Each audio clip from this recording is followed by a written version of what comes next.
We all know that our body has seven major energy centers, the chakras. And what you might also know is that these chakras are actually designed to draw in healing energy from the universe and to release any unwanted energies. What we often don't think about, however, is that these seven chakras are actually tuned to different frequencies. And so your body, over time, if the chakras are working properly, is absorbing seven different types of energy. Think of it a little bit like different forms of protein. Your body needs multiple forms of protein. So your body, to function properly, needs all of these seven types of energy to be properly absorbed by the body.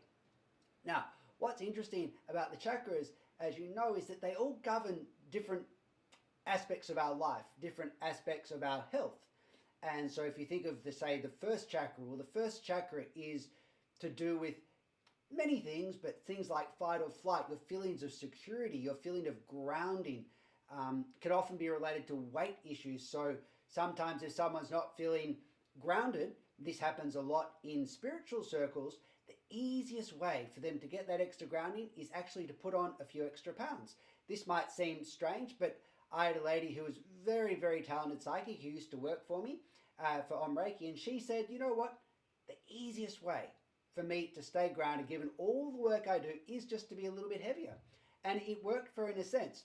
But better than that, if you can do it, is actually to learn to connect to your lower energy centers like the base chakra. And in that case, you'll have that stability, you'll have the grounding, and you won't need the weight. If you move up to, say, the second chakra, the key features of this are things like creativity. So if you're looking to be more creative in what you do, that's a really important chakra. You know, if the chakra is blocked, you'll be struggling with this. Also, it has to do with our sexuality. Move on to the third chakra. What does it do? Well, it governs our kind of willpower, our sense of self. And so if you want the drive to get things done, if you want the energy, if you want to be enthusiastic about your work and energized to get it done, then it's really critical that your third chakra is in good order. If you're feeling a bit more like a sloth, if you can't feel energized to do anything, then there's a good chance that your third chakra is kind of underdeveloped. Of course, you can always go to two extremes with all the chakras. So on the one hand, you might be kind of struggling to find motivation to do things, struggling to find the joy of doing, of kind of becoming someone. On the other hand, though, you might be kind of out of control. You might be in kind of doing mode and you can't slow down. You're a workaholic, for instance. And that's an example of the third chakra being kind of out of balance in the other direction. Move up to the heart chakra. Well, this is one of the most important chakras for healers because it really governs our ability to connect with other people, connect with them in a loving way. And so you'll find that if you're feeling stressed, if maybe you're meeting someone who you just intuitively feel a little bit, kind of icky around, then what does your heart chakra do? It immediately kind of clamps shut, and as a result, your energy field goes from nice and expanded to it shrinks in, and you really feel that. I would suggest that we are happy when our energy field is kind of open and expansive, and we tend to feel miserable when it kind of collapses in on ourselves.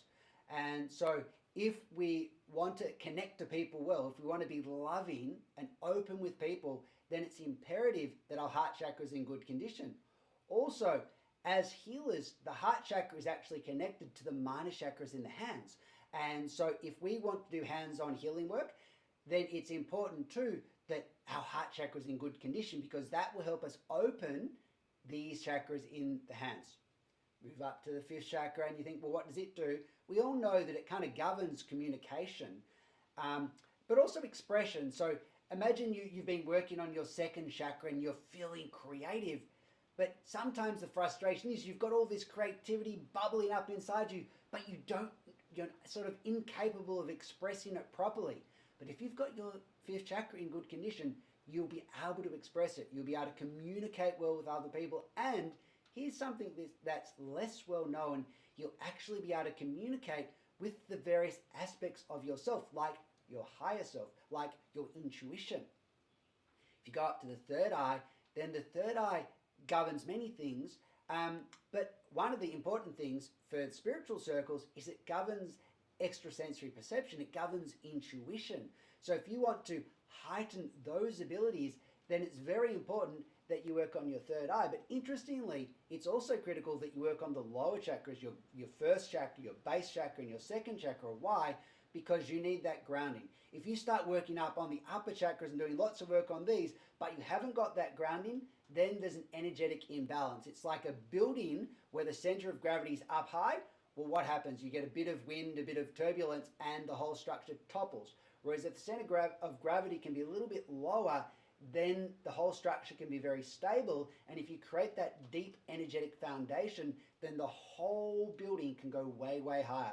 So even if you're like, I'm a psychic, I don't care about working with the lower energy centers, I just want to develop my third eye, then actually what you'll do is you work on the lower energy centers so that then you can go higher, further with the third eye with energetic balance. Then you move up to the crown chakra, and the crown chakra is really what connects us to source. Okay, again, that is a critical chakra or energy center for healers, because a lot of the energy we channel when we do hands-on healing, like with Reiki, Pella, or whatever it might be, is drawn through the crown chakra. So if you want to be a good healer, that needs to be in good condition, just like you want it to be in good condition if you want to connect again to your higher aspects of yourself, your higher self, source, etc. So the chakras are very, very important. As I said, there's health conditions related to lots of them. For instance, if you went to the third chakra, that governs digestion. Heart chakra, a lot of conditions. It could be like asthma, even cancer. These things are often related to the heart chakra. So they're all governed. They all tend to connect to different organs in the body. And you find that when they're out of balance, there are certain typical health conditions that arise. So we need to get our chakras in good condition. That's obviously important for our health and emotional well-being. Interestingly, there is an energy channel that again is a little bit less well known, called the Sushumna, that runs from the base chakra up to the crown chakra, and it kind of energetically links all the chakras. And so one thing we can do, if we get our chakras in good condition, then it's fairly easy to kind of hook up energetically to the Sushumna and feel and get that energy to flow from the base chakra up in a circuit, and in the process, as I said, helping the energy flow better through the body and connecting all of our chakras. And you often find that if you've got one or two chakras that maybe aren't as good condition as the others, if you can kind of get the Sushumna operating, because it links all the chakras, it joins their energies more fully, then the ones that are in balance will help balance the chakra or two that's out of balance. Okay, so if you think, wow, chakras are important, I'd like to kind of really connect to them, and you'll find that most people, like I'm sure you connect to some chakras very well already, but most people have 2, 3 or so chakras which maybe aren't in such good condition, and even the ones that are in good condition, we can always improve it. We can always take it to another level. And that, in a sense, is why I created the Mastering Your Chakras course. It's a boot camp for connecting to your chakras, balancing them, harmonizing them. Sometimes people have blocked chakras, unblocking them. And at the end of it, you will find that your chakras are buzzing. The course, while I give you a very detailed manual, it's not really theoretical. It's more a hands-on immersive experience. You come there and you're going to have to work. We'll be doing meditation after meditation. We'll be really going deep. But in the process, we're going to be building a lot of momentum, and we're going to be bit by bit clearing those energy channels. Then we're going to get to the Sushumna. We'll be able to clear that, and at the end, your energy system will be thrumming. You'll feel that kind of buzz. You'll feel your energy field expanding out. And for some of you, you might even connect to chakras which you really haven't connected much to ever before.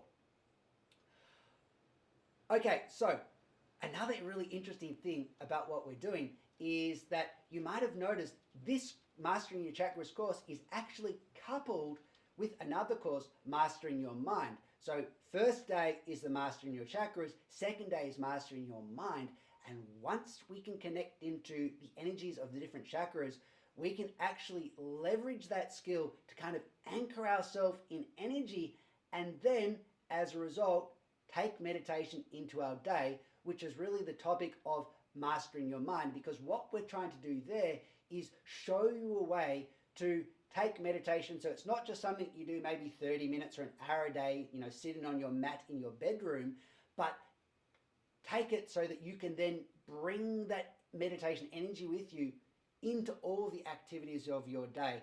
And a big help in that process is learning to connect to your chakras, because once you do that, they, as I said, become a kind of an anchor point, a focal point, which you can tune into as you go about your daily business. But if you want to learn more about that, flip over now to the Mastering Your Mind homepage, and I'll tell you more. So hope to see you at a course. Go to that Mastering Your Mind website, find out more, and if you've got any questions, as always, just let me know.